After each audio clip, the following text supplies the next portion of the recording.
depending on the same discussion, we'll use the information from the articles. Let it be an open book exam, but what I will be expecting from you is the flow of arguments.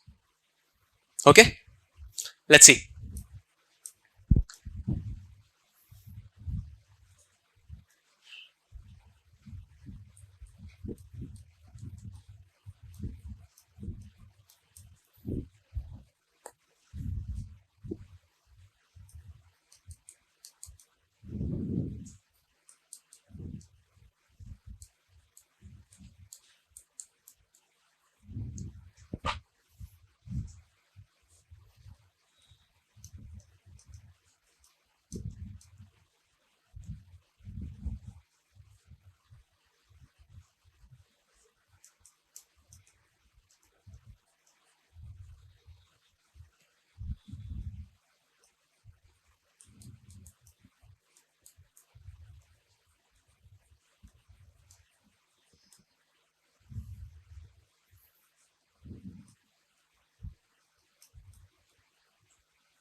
This is the question.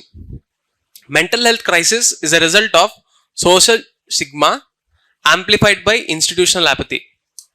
Examine the implications of the statement in the context of mental health as a fundamental right. I don't want you to give me statistics, case laws, anything. Just tell me how should we structure this. I don't know, you tell me. Do you think this is a GS2 or a GS4 question?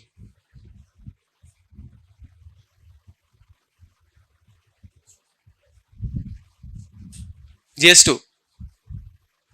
2. Okay? GS2. Now, tell me the flow of this question.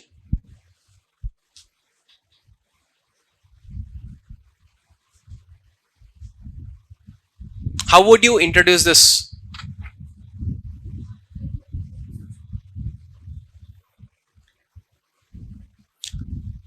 Just think, and when you are ready, we'll start.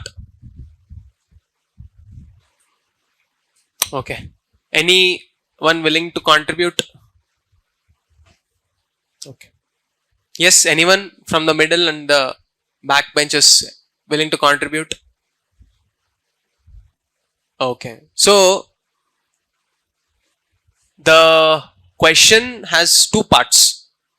What are the two parts? Mental health crisis, social stigma, institutions, implications, fundamental right. So, you have GS1 here. So, this is GS1, social stigma amplified by institutional apathy. This is governance, GS2. Examine the implications of the statement in the context of fundamental rights, core polity, GS2.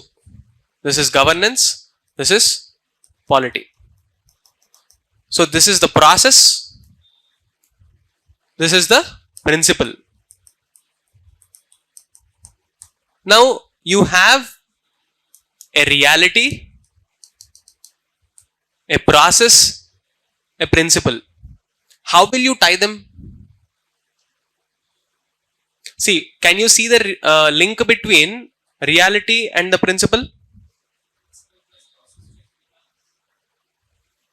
This is the problem, this is the solution, this is the process that should mainstream the solution.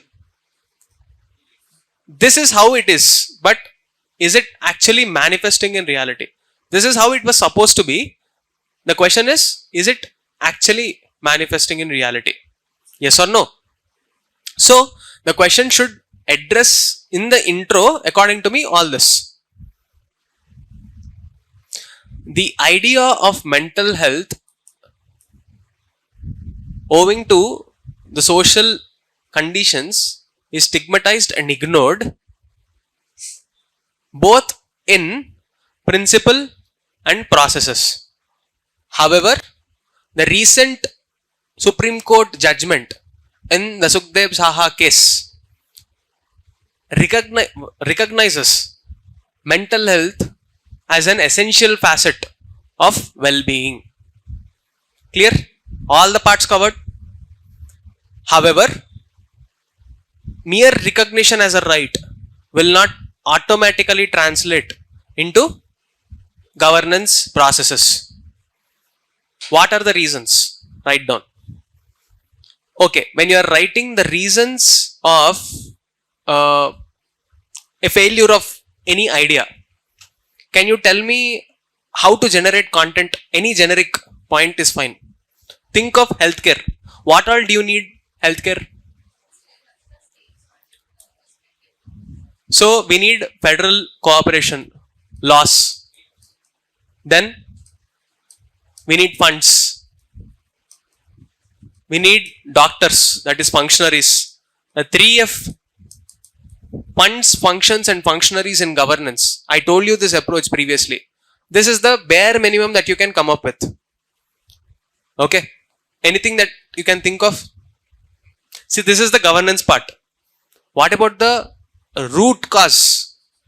Society. Are you talking anything about that? Awareness. Okay. So, social awareness.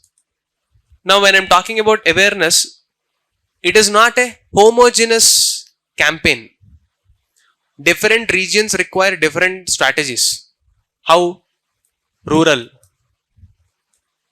urban. That is one methodology of classification. Then age group. Children, old age. Then another classification. Can you think of any other classification? Gender. Female, male.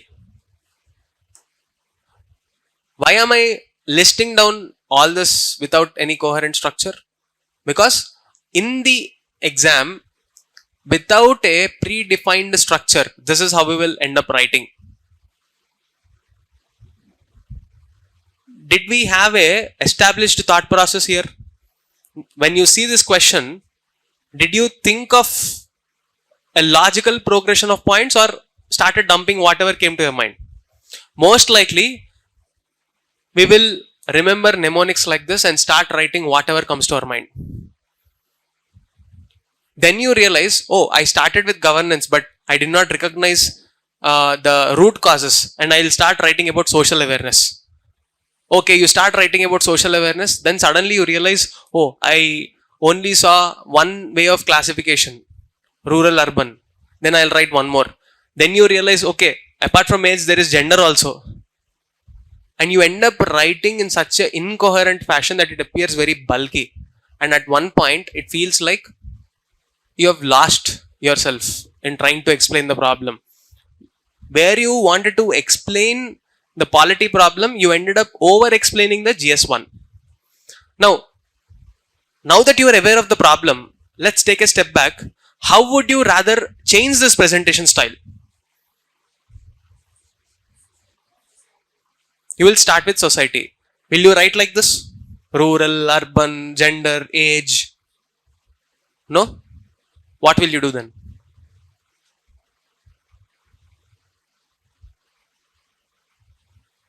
Yes? How will you present this idea in the shortest possible way? No. What I'm asking is the same point instead of over elaborating it, because this is not the main part of the question. It is the polity part, governance part.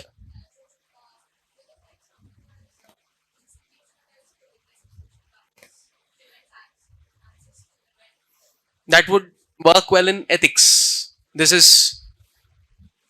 I would want most of your content to predominantly to take the language of whatever paper you are writing. If you are writing GS2 paper, use GS2 language.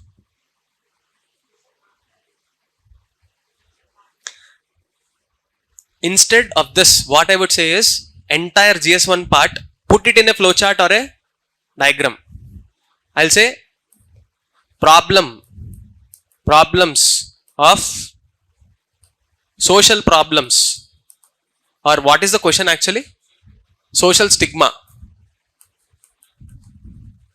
Social stigma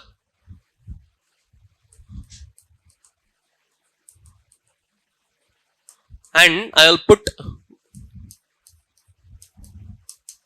and to add value to this, let's now go to the newspaper to see if there are any relevant statistics. See here, this is the social statistics GS1 part. Men, family problems, substance abuse, marriage related, all this which have a genesis in society and social reasoning. You bring that part up in first part of the question through a flow chart kind of a diagram. What are you doing by this? Instead of wasting time to over explain what are the reasons, what you're not writing a sociology answer, you're not even writing GS1 society answer. This is supposed to be GS2 answer. So what you are supposed to do here is just acknowledge that this is a problem, move on. Analysis should be on legal and governance, legal part and the governance part. So this statistics can be used, and then you move on to the second part, institutional apathy. Why are we saying there is institutional apathy? Because again, I'll use the statistics. Yeah, on paper laws appear progressive. The mental health care decriminalized so and so, yet suicides have risen. And we have this Manodarpan, some statistics are there here. You can use that. You can use this. And this article is also there, right? Yeah.